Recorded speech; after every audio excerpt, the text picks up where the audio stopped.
Hello, this is Chef John from foodwishes.com with falafel. That's right, falafel is one of those rare foods, like french fries and pizza, that pretty much everybody loves. In fact, when I meet someone that doesn't like falafel, I have to admit I'm a little suspicious. I mean, what's not to like about this crispy, deep-fried chickpea fritter?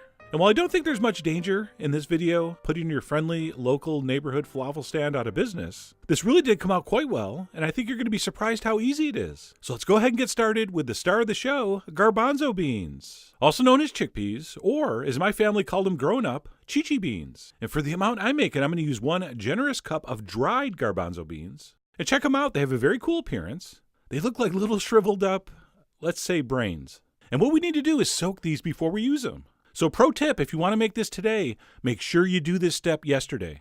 All right, because what we need to do is cover these in cold water and let them soak at least overnight. Personally, I think 24 hours is better, but overnight should be fine. So like I said, we'll cover those with a few inches of cold water, and we'll put that in a place where there's a pretty good chance it won't get knocked over. And as long as you've covered those with enough water, the next day they should look something like this.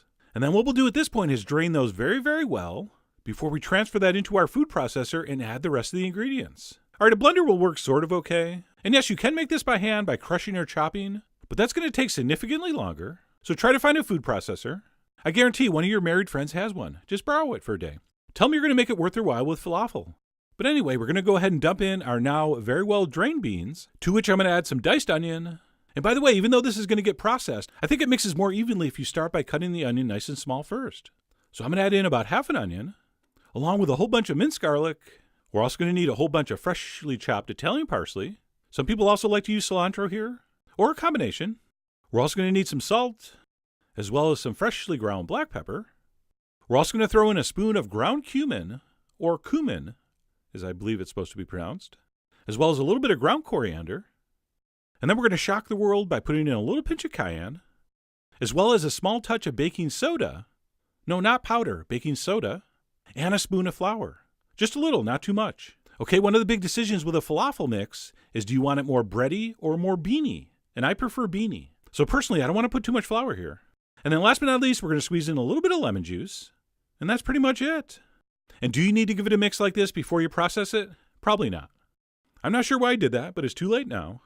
But anyway, once all your ingredients are together, we're simply going to process this, pulsing on and off to start, of course. And what we want to end up with here is something that's pretty finely ground, but not a puree. All right, we don't want to liquefy this or turn it into a really fine paste. And with something like this, it's always a great idea about halfway through to take a little break, take off the lid, take a spatula, kind of scrape everything down off the sides, give it a little mix, in case there are any large rogue chunks refusing to get mixed in. So I did that and recommend you do the same thing. And we'll continue to blitz that until, like I said, we have a very finely ground mixture. And instead of trying to think of a very clever way to describe it, let me just show you. This is what I think you want. All right, very finely ground, but not pasty. So we don't want to go too far, but it does have to be ground fine enough to hold a shape, because we're going to form these into balls and or other shapes soon. So that's looking good. And at this point, we can transfer that to a bowl and kind of press it and pack it down. And then what we want to do is cover this and let it sit for an hour or two before we start forming our falafel. And yes, I have done these without letting it rest, and it does work. But by sticking it in the fridge for an hour or two, those flavors really are going to meld together, and it's going to be a little easier to work with, which is never a bad thing. So I did pop mine in the fridge for a couple hours, after which we're ready to shape. And I'm just going to make some small balls. I'm going to use one of these little sorbet scoops, which not only gives me the shape I want, but it also ensures these are about the same size each. And by the way, one tip, if you moisten your fingers, these are a lot easier to work with. In fact, there's an old saying in the falafel industry, damp hands make smooth balls. And it really is true. All right, so we're going to form our falafel into the shape of our choice, and at that point, they're ready to fry. So we're going to cook these in 350-degree oil for roughly 5 minutes, and of course, that time's going to vary with your size and shape, but for the ones I did here, 5 minutes was just about perfect. And I'm just playing with them here. You don't have to do this. I was just bored, so I gave them a stir. But like I said, we're going to cook those for about 5 minutes, at which point they should look like this. Beautifully browned and crispy on the outside. Oh yeah, those look done. So we'll transfer those onto a rack to cool for a minute. And we'll take a bite so you can see that gorgeous inside. Look at that beautiful color.